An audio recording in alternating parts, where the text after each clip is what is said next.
Malaysian خاتون پاکستانی پٹھان بھائی سے اپنی 4 بیٹیاں لینے کے لیے پاکستان پہنچی۔ پاکستان کے صوبہ خیبر پختونخوا کے شہر پشاور پہنچی۔ پاکستان کی حکومت کا اس کو بھرپور ساتھ تھا اور پھر اپنی بیٹیاں حاصل کرنے میں کامیاب ہونے کے بعد دوبارہ ملیشیا اپنے ملک واپس چلی گئی۔ یہ ساری سٹوری ہے کیا، تفصیلات میں آپ سے شیئر کروں گا۔ جناب عالی 2010 میں یعنی آج سے 15 سال قبل جب پاکستانی، انڈین یا کسی بھی ملک سے تعلق رکھنے والا شخص ملیشین خاتون سے یا ملیشیا میں شادی کر لیتا تھا، لیکن اگر آج کی سچویشن کی بات کی جائے، اس وقت آپ ملیشیا کی کسی بھی لڑکی کے ساتھ شادی نہیں کر سکتے۔ یہ پاکستانی پٹھان بھائی جو کہ ملیشیا میں موجود تھے، بڑا بہترین ان کا کاروبار تھا، ان کی اپنی شاپ تھی اور ایک بڑے امیر بزنس مین کے طور پر یہ ملیشیا میں پہچانے جاتے تھے۔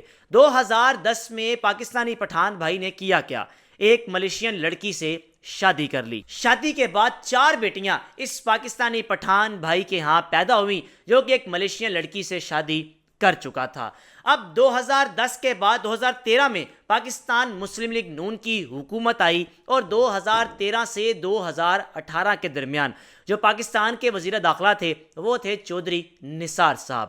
اس پٹھان بھائی نے کیا تھا کہ اس خاتون کے نام پر ملیشیا میں ایک اچھا خاصا لون لے رکھا تھا، کیونکہ وہاں کی حکومت اپنے شہریوں کو لون دیتی ہے اور یہ شرط ہوتی ہے کہ آپ نے اس لون کو ادا کرنا ہے، لون دیے بنا آپ کہیں بھی نہیں جا سکتے۔ لون جو کہ ایک بڑی رقم تھی۔ اب جب بیٹیاں پیدا ہوئیں تو آہستہ آہستہ جب بیٹیوں نے ہوش سنبھالنا شروع کیا، یعنی 2010 میں شادی ہوئی، 2011 میں ایک پہلی بیٹی پیدا ہو گئی، پھر اس کے بعد شادی کے 6 سال تک ان کے ہاں 4 بیٹیاں پیدا ہو چکی تھی۔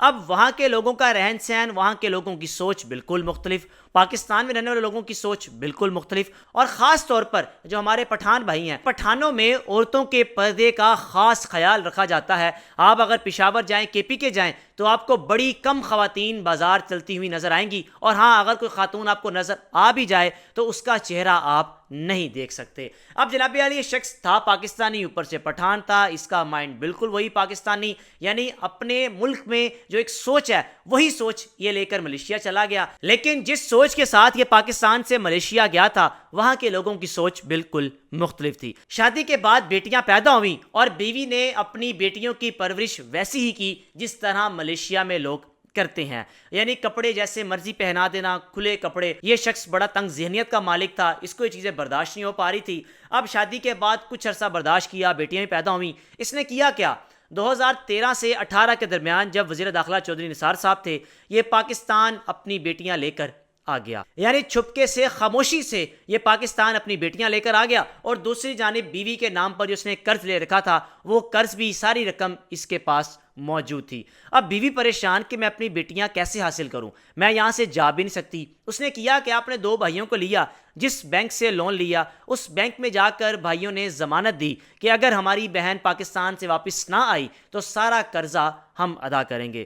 وہی ہوا، یہ خاتون ملیشیا سے پاکستان پہنچی، اسلام آباد میں وزیر داخلہ چودھری نثار صاحب کے آگے اپنی ریکویسٹ رکھی، پھر اس کے بعد پاکستان کی حکومت نے اس خاتون کا ساتھ دیا اور پشاور جا کر جو اس کی بیٹیاں تھیں، بیٹیاں اس کے حوالے کیں، پھر یہ اپنی بیٹیاں لے کر ملیشیا پہنچ گئی اور جا کر بینک والوں کو بتا دیا کہ میں واپس ملیشیا آ چکی ہوں، جو بھی لون ہے میں خود ہی ادا کروں گی۔ اب اس میں پٹھان بھائی کی غلطی تھی یا پھر ملیشین خاتون کی غلطی تھی، یہ آپ نے بتانا ہے کہ غلط کون تھا، ذمہ دار کون تھا۔ اور اگر آج کی کرنٹ سچویشن کی بات کی جائے تو اس وقت پٹھان بھائی سعودی عرب میں محنت مشقت کرتا ہے، سعودی عرب میں موجود ہے۔ یہ سٹوری بھی ماریہ برکت صاحبہ نے شیئر کی جو اس وقت ملیشیا میں موجود ہیں، جرنلسٹ ہیں، لاہور میں بھی کام کر چکی ہیں، لیکن کچھ عرصہ قبل یہ ملیشیا شفٹ ہو گئی ہیں اور یہ سٹوری ان کے ذریعے مجھ تک پہنچی۔ رائے کا لازمی اظہار کیجیے گا۔ میزبان کو اجازت دیجیے، اللہ حافظ۔